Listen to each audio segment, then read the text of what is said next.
લોકોને સાંભળવા, લોકોના અભિપ્રાય લેવા, આ લોકશાહી પદ્ધતિ ભારતીય જનતા પાર્ટીમાં છે અને ખૂબ સારી પદ્ધતિ છે.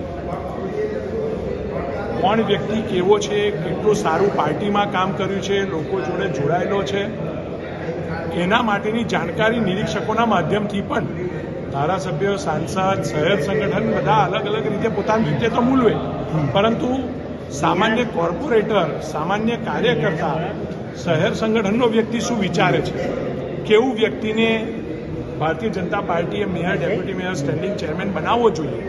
આ નિર્ણય ભલે પ્રદેશનું મોવડી મંડળ લે છે, પણ ફીડબેક સાચા પ્રદેશ મોવડી મંડળ સુધી પહોંચે એના માટેની આ સ્વસ્થ પ્રક્રિયા અને એના માટે અભિપ્રાય આપવા માટે અમે સૌ ધારાસભ્યો, કોર્પોરેટરો, શહેર સંગઠનની અમારા ટીમ, વોર્ડના પ્રમુખ, મહામંત્રી, આ તમામ લોકો પોતાના ઇન્ડિવિજ્યુઅલ અભિપ્રાય આપવા માટે આજે આવ્યા છે. આપ પોતે મેયર રહી ચૂકેલા છો, તો કેવો મેયર હોવો જોઈએ વડોદરા શહેર માટે?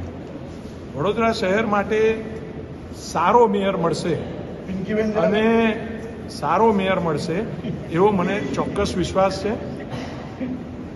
દરેક પોતાનો અભિપ્રાય એ પોતાનો અંગત મત હોય છે, પરંતુ પ્રદેશ જ્યારે નિર્ણય કરતું હોય છે તો બધા પાસા વિચારીને નિર્ણય કરવાનો છે.